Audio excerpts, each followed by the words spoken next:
Hello everyone. Welcome to today's speaker session of GDSC Banasthali Vidyapith.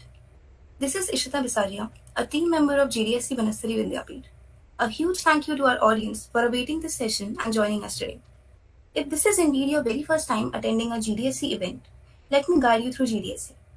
Google Developer Student Clubs are college communities run by students who encourage peers for building a collaborative environment that has the potential to generate solutions to real-world problems, and GDSC Banasthali Vidyapith is one among them. With that being said, we take immense pride.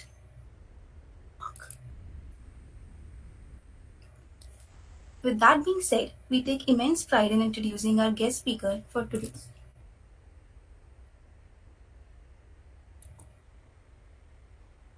Hello everyone.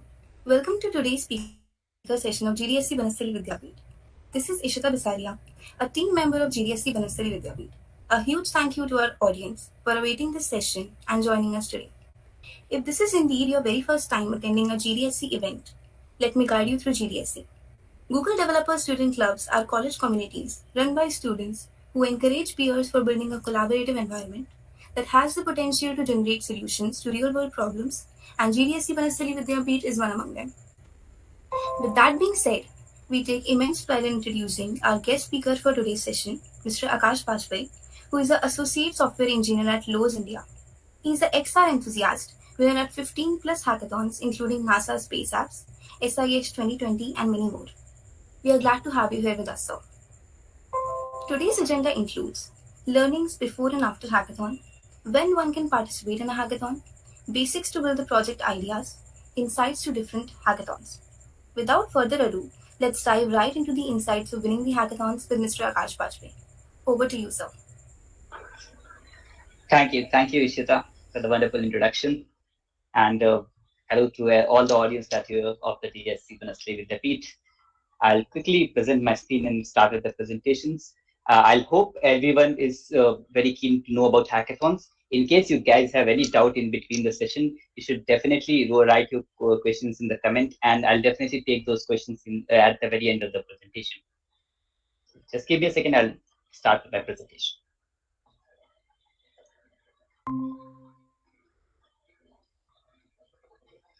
So today's session is all about Stack the HackWins. That is how you will ace your hackathon journey from the very beginning, and how you make sure that you win every hackathon that you participate or get the best out of it. Ishita already introduced about me, but I'll quickly try to have a very short introduction about myself. My name is Akash Bajpai. I work with Lowe's India as an associate software engineer. I have a huge love for augmented reality, virtual reality, and the whole extended reality umbrella. I've been participating in a lot of hackathons and love participating and talking about hackathons in general. So you can definitely reach out to me for any doubt with hackathons.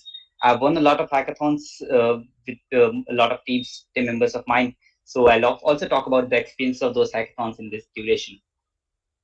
So to quickly start with the agenda and the very basic question of this session, that what, who, and why about hackathons. The what is hackathon, who should go for hackathons, and why you should be going for hackathons, the reason behind that.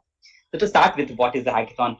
The general definition that you'll find anywhere is it's a limited time development event where you create products, you create projects in a duration of a short time span, and then we have winners for those hackathons through various rounds. So that is a very vague definition. I hope a lot of people or a lot of the audience would be definitely knowing that. The next thing, who should be going for hackathon? General answer would be everyone should definitely participate in hackathon if you are in undergraduate degree, or definitely if you're participating in engineering, or even nowadays school students are also participating in hackathons. A lot of hackathons are open for school students to ideate, not just to create, but also to ideate, to get that mindset in them. So this was the point about why who should go for the hackathons, and next thing is why to go for hackathons. So let's move to the next slide about why hackathons. So hackathons come up with these three huge benefits, which I see, and I hope everyone is attracted by these three benefits. The first thing is the prize, of course. The hackathons have big cash prize as well as goodie prize if you win them. So also for participation prizes are also there. So if you are one of the lucky winners who have been working hard in the hackathons, you can win big cash amount as well as huge goodies with those hackathons. The second thing that you win in a hackathon is an opportunity. A lot of hackathons are coming up with job opportunities and internship opportunities. We'll definitely talk about them in later this session, but they definitely have job and internship opportunities in hackathons nowadays. The best thing and the best thing about hackathons is that you'll get to learn a lot, and that is the best thing that you'll get. Even if you win or lose, you'll definitely get this, that is learn from the community, the people, those who are working in the same technology that you want to learn, your seniors, your juniors even, and the amazing mentors that you get in an hackathon. So this was the why about hackathons. And nowadays, most of the hackathons are virtual. Um, However, hackathons were very amazing when they were physical events. But nowadays, most of the hackathons are virtual. So you should adapt those needs of what are virtual hackathons and how you should be participating in that. I'll quickly summarize those things. So what is the general virtual hackathon journey these days? Uh, we definitely start with these basic three pillars. The first pillar being the idea submission, that is the idea summary shortlisting. So initially, since these days hackathons have a lot of participants, a huge number of participants, some hackathons even have a lack of participants. So how to shortlist, the generally the organizers do is get a short summary of the idea that they want to create, keeping in mind the problem statement that was given, and through that idea summary, they shortlist the first batch of the participant that will be attending the actual event. So this is the first step generally. The next step is the hack day rounds, that is the actual hacking round, that is a 24 hours or 36 hours event where you'll be creating that idea that you gave in the summary, and you will work round the clock, working with the mentors and the organizing team to create that idea and to make it real. So these are the hack day rounds. They are really fun days when you can get into the fun events. You can talk with a lot of people. You have to go through various rounds of judging and all that. And the last step, from where the winners are decided, are the final judging presentation. And that is also a very important aspect because most of the good developers fall at this step. So we'll talk about how to ace these three steps in this presentation. So to start with, what hackathon you should choose to start with. If you are a very beginner, and most of the beginners do this mistake, is not select the right hackathon for them. There is a huge range of hackathons that are being organized, and they have categories which are hidden them in them. They are not mentioned. And if you are blindly selecting a hackathon to participate, you go on a hackathon listing website, you select any random hackathon and you start participating in. There's a huge chance that you will fall down and you will feel demotivated and you will never participate in hackathon again. So you should be very specific in making that choice of which hackathon that you have to participate.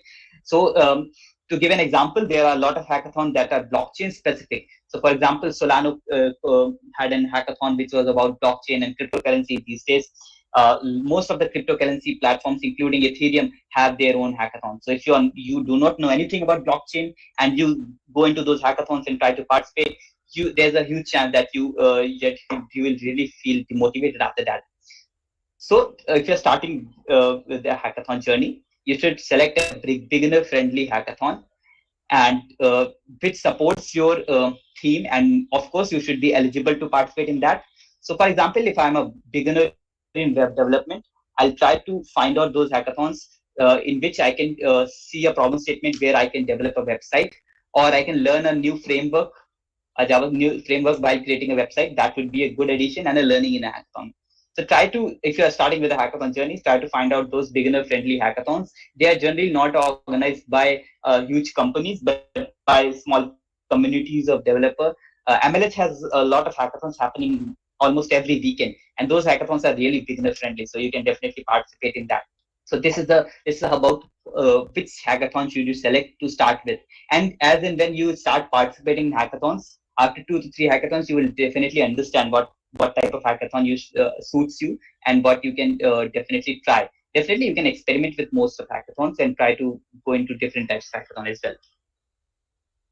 Now, when you are participating in a hackathon, the biggest advice that I give to everyone is to never jump to implementation. And what I mean by implementation is creating that project that you thought of. Most of the persons who are participating in hackathons, they generally jump to directly to the implementation part. They start developing in, which is not the right way. So innovation is not in implementation. That is, it's not in how you create those things. It is in the ideation. That is the very initial part of the idea. So give a big time or a large amount of time sit in teams, think about what you want to create, what is the need of the user that you want trying to create, what the problem statement was pointing up to, and the product that you're creating, is it solving that problem that was given by the organizers? So if you are able to ideate to that level, then you have the very initial step ready to create a winning project. Now, ideation is the step where you will sit in teams, you will think and try to get more and more ideas that you can include in your project. More and more ideas doesn't mean that you have to include all of them.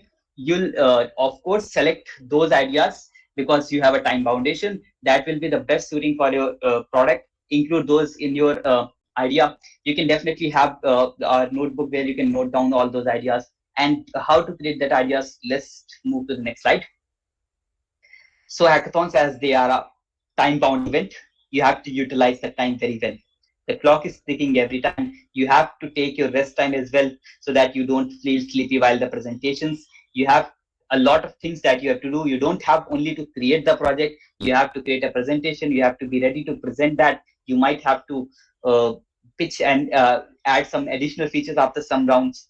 So be ready to manage the time very well. Hackathons start early in the morning, and by the evening you have your first round of judging by the mentors, or generally you might have a shortlisting round. So by the evening you should have something that you could present. So you have a foundation of time that is broken into various rounds, so that you have to utilize each and every round to the best. Now, when we are talking about utilizing the time, the best thing that you can utilize the time through is getting the right team. If you have the right team proportion, you can definitely create an amazing product. And when I say about amazing product, hackathons have been starting point for a lot of big products. I remember JustPay, which is a huge company these days. JustPay was started through a hackathon, which they won a hackathon, and then they started that company. So getting the right team is very important.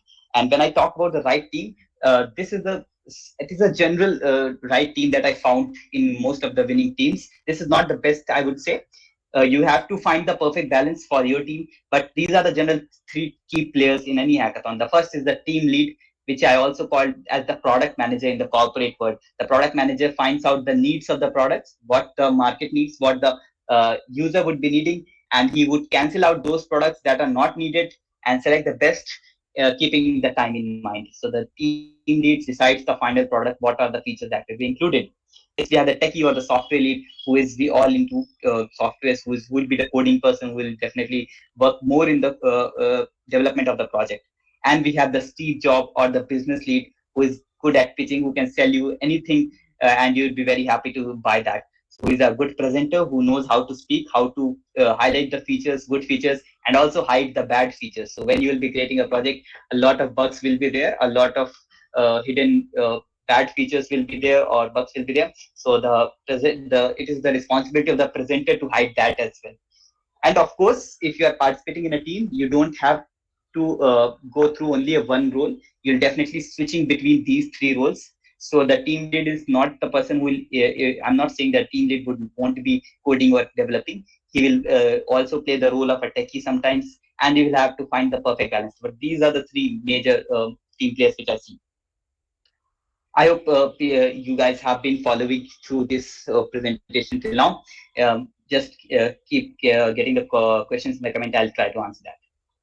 Now, when we have a PPT submission round, there are some tricks that I found handy that were very useful while creating a winning presentation, and I'll try to summarize those very quickly. Most of these presentation techniques are for presentation that we will be giving live.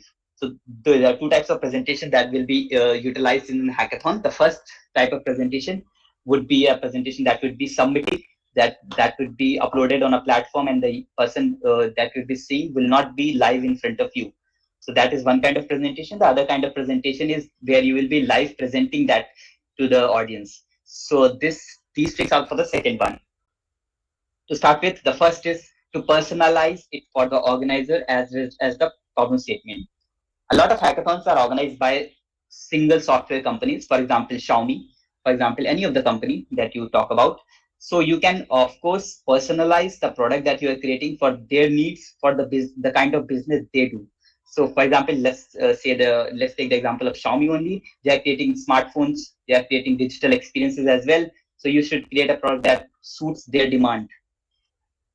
The next thing is your presentation should be crisp and in point with big words, just like the presentation that I'm giving. It doesn't need to be a large number of paragraphs which have all the details explained, because when you are presenting in person, you are the person who will be speaking. You can definitely point out what are the different needs of the presentation, but it doesn't need to be very detailed. You should be crisp and in point, the point that you are trying to make. That's a good submission trick. Now, don't deviate from the problem statement. A lot of time when you are trying to speak or when you are trying to present something, you deviate from what you initially started with. So your product, your project that you are creating should keep in lieu, and your presentation should be around that only. You should not deviate from there.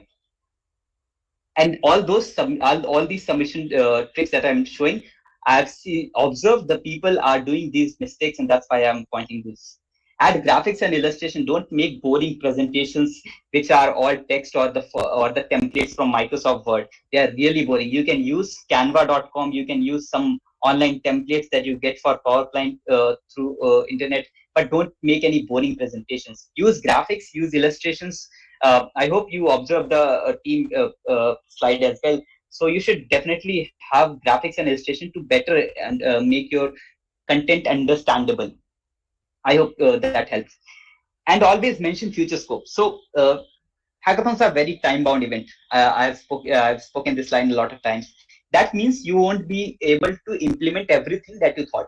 So you would have thought about 13 or 14 features, big features that you wanted to include, that you want to have the GPS as well as you want a lot of things, but you won't be able to implement that because there's a time foundation. So don't forget to mention those things which you were not able to create in that time duration, but you wanted to, because that were a part of your ideation. So once you are going through the ideation phase, keep noting all those points that you wanted to include in your project. If in case you are not able to implement that, add a slide which is named as future scope or whatever you want to name that, and include those points that you wanted you would be creating in the future after this hackathon duration. So that is a part of the ideation, how well you can think about. Just a second. Okay. So these were some of the PPT submission tricks. Let's talk about some more tricks. Now it's about the video submission tricks. So since most of the hackathons are being happening virtual, you don't have live demos happening because when things were physical and when things will go back physical, we'll have physical hackathons. We'll have the judge coming to our table and seeing the project live.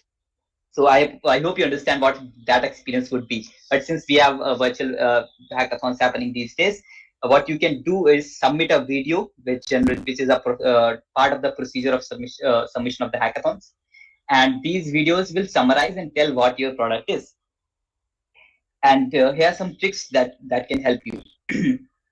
The first thing is the same as we had for the presentation. Personalize it for the problem statement and the brand that you're creating for. You can use their logos, of course, and mention that you are using it for the present hackathon only.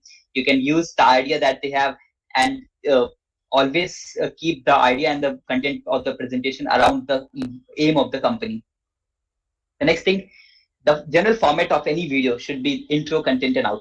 That's the basic of any video generally, but you should also follow this. The intro should be a very basic introduction about what the problem statement that you are trying to solve, what is the problem statement.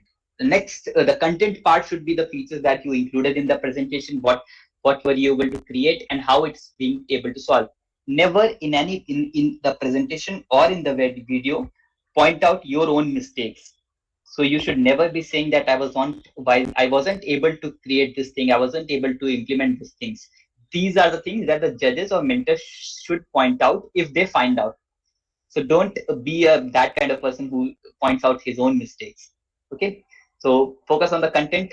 Next is the outro, and the outro is repeating what you were able to create. So video is around 3 minutes, and at the end of the 3 minute, it's not necessary that the person would be remembering what he saw, And the last impression is very important, because after the last impression, he will be marking the marks that you will be getting. So have a good last impression with the video.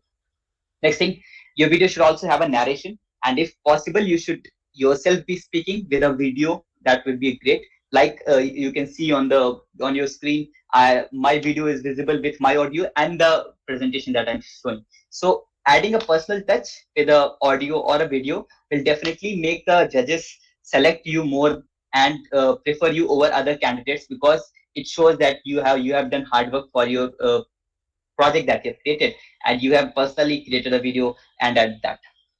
The next thing is, keep it short, explain it all. Now it sounds a little contrary, both of the statements are opposite, but you have to find out a way to do that. You have to keep the video very short, because if you go a little beyond that limit, or you go a little longer, people won't be interested, they will generally skip. And if you skip any points, then your hard work is getting missed. So definitely you have to keep all the points that you have created, all the features that you have created in the video, as well as keep it very short. Do not extend it beyond the time duration. Last but not the least, we have you are the editor, show what you wish. That means there is no format of submission of video, and that means that you can go on telling a story around your idea, that how a person is facing a problem, how your product is solving. You can have a live narration as well. You are the editor, show what you wish. So whatever the way is better for your idea to be pitched, you can use that. You can use live cartoons as well, which is a good addition these days. You can have presentation as well as narration, which is also a good way of creating a video. So it's your wish. You have to add your creativity to that. So these were some major video submission tricks. Some big small tips. So these are very small tips, but have a bigger impact on your project and the way you work as well. The first big thing, give it a damn name. So whenever you are creating a project, it should have a good name, and that adds two things. The first thing is it adds a good touch to a project, as well as it gives you a confidence in working on the project, because it has a name attached to it. Now you're working for a product with a name, let's say Combo. So you are working for a project named as Combo, and you are good to pitch that, and you can go with presentations where you can mention this name. The second thing, you are Steve Jobs. So when I say you are Steve Jobs, I remember most of the people that I've worked with or mentored in hackathons, they had a very initial problem that they were not very confident about their own product. They were mentioning that we were not able to implement this, we were not able to implement that, and we should have done this, we should have done that. So you should have the confidence of a startup person who is doing the startup. When you are creating a product, you should have the major confidence over that product, that you have created something very big. So I have used the name of Steve Jobs. You can take a name of any other person who is good at presenting. So you should be very good at and confident about your product, that it is one of the best products that you have, that could enter the market. Of course, they have flaws, but you should not mention your own flaws. The next thing is script your fumbles off.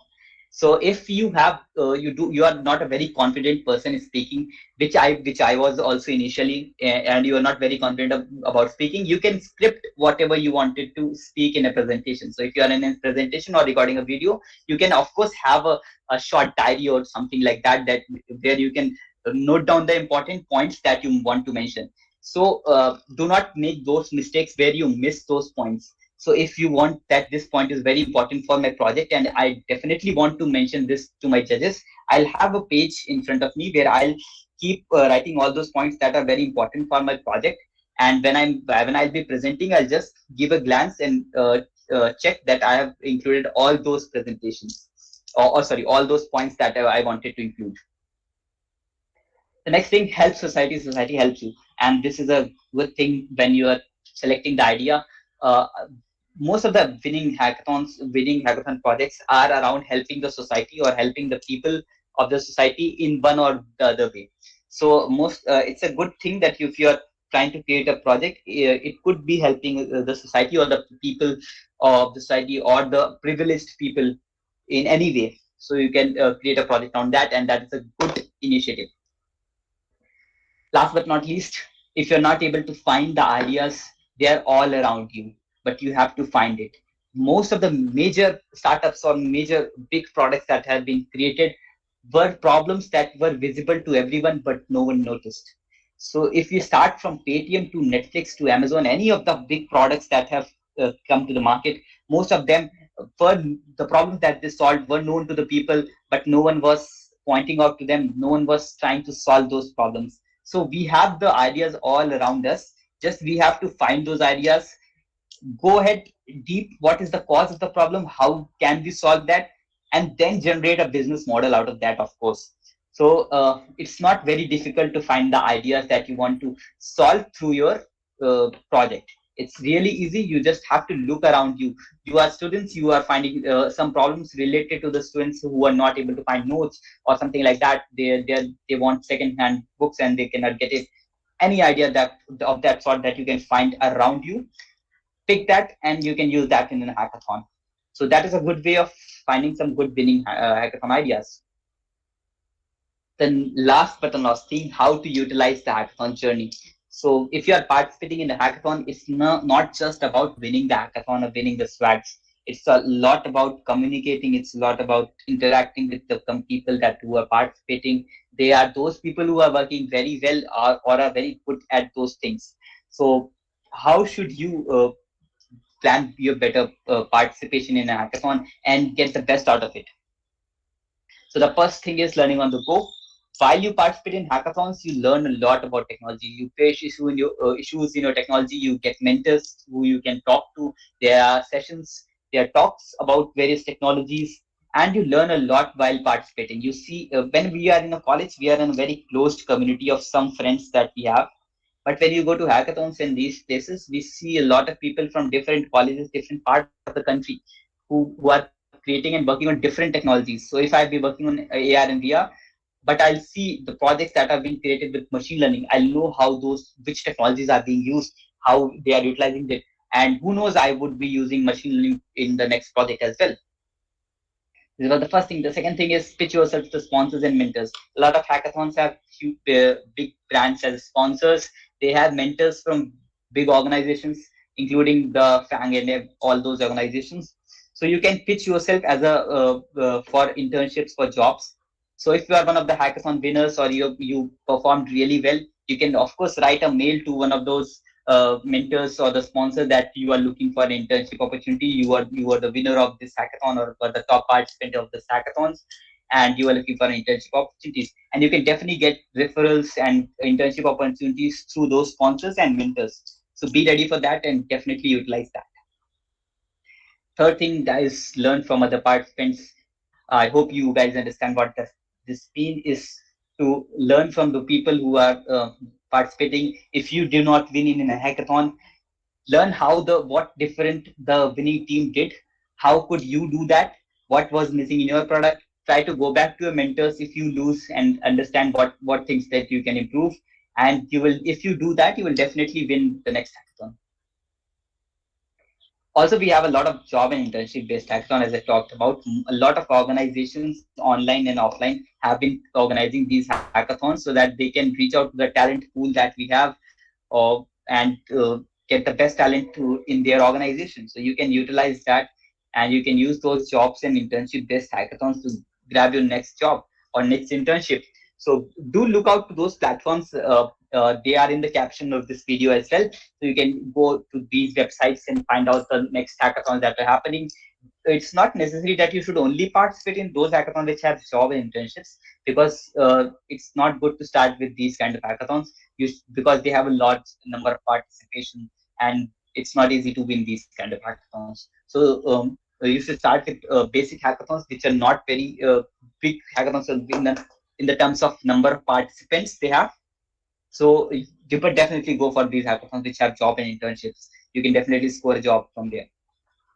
And the last but not least things, you get lovely projects that are created in the hackathons. So do not go to any of the hackathon organizers asking for participation certificates.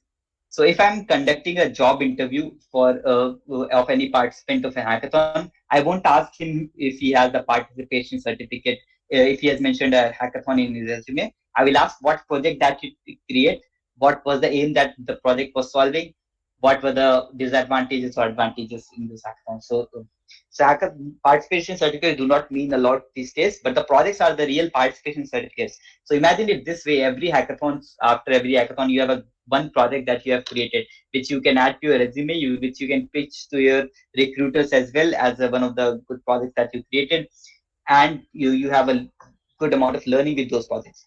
So do not go for participation certificates, rather go for project. Keep listing your projects on some place where you can show your hackathon projects. So you should definitely create a video out of every hackathon. Keep it handy whenever needed, and when you are going through a job interview, you can showcase those projects through those videos that you created in a certain hackathon. That is very helpful for when you are participating in any interview process. So that is it from my side. I'm quickly wrapping up this session so that I can take any questions if you have, or any doubts that you can have. You can, of course, reach me out on LinkedIn if you have any doubt in between, or you need mentorship or any hackathon that you're participating, and around any idea that you have. So do participate in hackathons. Find out best opportunities where you can participate. Do not get disappointed in the first one or two hackathons that you participate in. Hackathons are not very easy to get in, but once you get in, you will understand what are the things that are happening in hackathon, and that will improve you a lot. I'll definitely say, in terms of a developer as well, in terms of an individual as well, in terms of a communicator as well. So you can communicate well, and definitely get a chance to speak out in public. So you will. I have been participating in a lot of hackathons, and that has improved the way I speak, the way I talk to people, and also helped me in my job as well. So definitely participate in hackathons. Do not fear that it's a very difficult thing. It's a very easy thing. You'll enjoy participating and make the best use out of it. So this was it from my side. I'm looking forward to any questions that you have, or anything that you want to know more about this hackathons. So you can definitely ask that. That was it from my side. Ishita, over to you if you have any questions, or anything that you want to me to focus on. Yes, sir. Sir, there are some doubts in the chat box. I'll quickly take them up. Sir, one of the question was, what kind of graphics shall we add in the presentation? Great. So when I was mentioning about graphics don't mean that you have to make drawings and all the kind of things. So if you remember, I had a slide which has different kind of team members that you have. So I could have 3 points which I could have mentioned, but that wouldn't have grabbed your attention that much. But when I had a graphic which has three members which you can use, also there are some software use case diagrams that you can include, so that you can understand and make the person who's looking to those diagrams get understand what you wanted to create and what you wanted to implement. So those kind of implementations, and also you are when you are having a lot of headings, you can definitely use those to attract users. So if you remember, the slides had a lot of headings as well. So this is a general slide which I use for hackathons. I have a lot of those templates as well. I have the answers. Yeah. Okay, sir. Sir, one more question was there. What are the level of coding needed for hackathon, or should beginners participate in these hackathons? Yeah. So if you are very new into development in any technology, irrespective of technology, if you are learning web development or Android development or machine learning or blockchain or any technology or cloud development, whichever technology you are working, if you are a very beginner, you should definitely participate. If you have learned the very basics of the hackathon, then you should definitely participate, in the sense because you will get to know how a real project is created, what are the errors you will be facing. So a lot of people, including me, are not good at deadlines. We procrastinate a lot. We keep delaying the project that we are creating. So hackathons have deadlines. It will motivate you to complete the project in the given time, and then you will face the real problem of the errors that we face, the bugs we see, and how to solve those kind of problems through Stack Overflow or learning from the community as well. So a beginner should definitely participate in a hackathon. A person who's a pro should or should not. It's not very necessary for a pro person to participate. For beginners, or who are a medium kind of person who have been into development for some time, should definitely participate in hackathons. Okay, sir. Sir, how do we keep ourselves updated with the upcoming hackathons? Good. So what I keep do is all those hackathons have all those hackathon listing platforms have their newsletters. which you can subscribe to, which will with updated mails about the new hackathons that they have listed. You can subscribe to those, and they automatically subscribe if you create an account on those platforms. But also, if you have a weekend coming up where you are free or you want to participate, go ahead and check on all those platforms. It hardly takes a few minutes to check which are the hackathons that are listed. Try to find out and shortlist which are the hackathons that match your needs or match the kind of development that you do. And if you find out those hackathons, list them down. Then try to find some teammates that you can work with. And if you do not have any teammates, you need not worry, because most of the hackathons have team building as well. So you go to their Discord server or whichever platform they're using, you can find the next teammates from a far distant college as well, which you can participate with. So keep a look whenever you want to participate in a hackathon. Go ahead and check these platforms. It hardly takes a few minutes. Okay, sir. So, can you please give a brief about your hackathon journey and how you improved throughout it? Sure. So my hackathon journey started around 2 years back when I was participating in this competition named as Smart India Hackathon, which is organized by Government of India. It was a physical event, which is an amazing thing, and those kind of events make you travel to different places in India. So we were in Warangal, in the south of India. We participated there. It was a huge learning, because we have team participating in from south as well as from the northern part of India. We had to create a project in the 24 hours of duration, and it was an amazing learning experience. I was very new to the hackathons, and uh, my fellow college mates were also not very good in participating at that time. So I unfortunately did not win. After that, I participated in a few more hackathons, learned what mistakes I was doing, learned from the winners who were winning in those hackathons what they were doing good. After every hackathon, I used to meet those people who were winning and try to understand how what was the process of creating of their projects. So I learned a lot from them, and after that, I started winning some hackathons. Then I got what are the things that a judge is looking for in a winning project.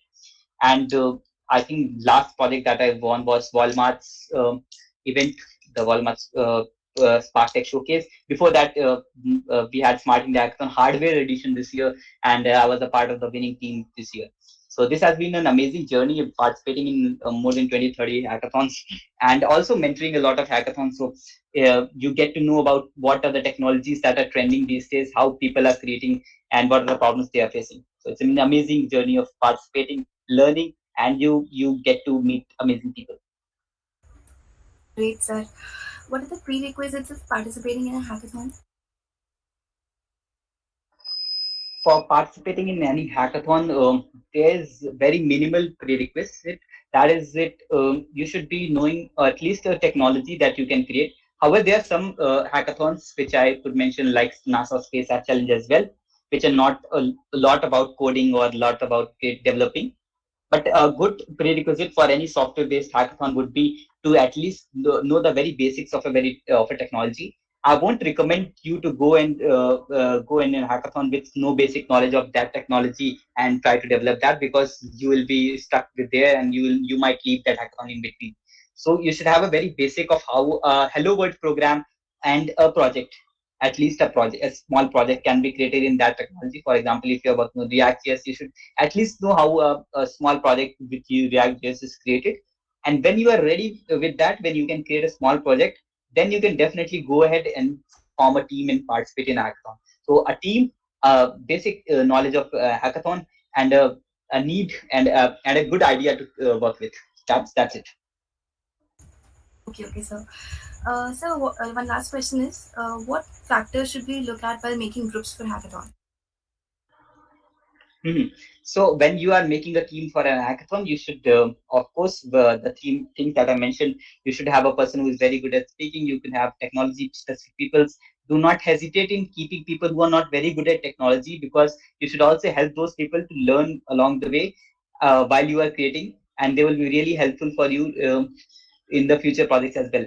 So of course, you should have people who are very good at coding or developing, there should be people who are very good at team bonding so that the team works long, and who can take the final decision, who should be the team lead, who can take the final decision. And there should be one person at least who could be very good at presentation.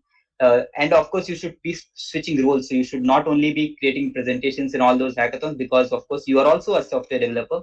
So you should also be coding all along. But these roles are needed in to be a winning team. Thank you so much, sir, for such an enriching and insightful session. Also, here is a list of major hackathon listing platforms. Links for the same is given in the description below. Do have a look. Also, we are excited to share that we are having a Github Bootcamp on our store to get you started with Git and GitHub. So stay tuned with our social media handles for the updates, and all the links are in the description. Thank you everyone for joining us today. We wish to see the same zeal and enthusiasm for the upcoming speaker sessions as well.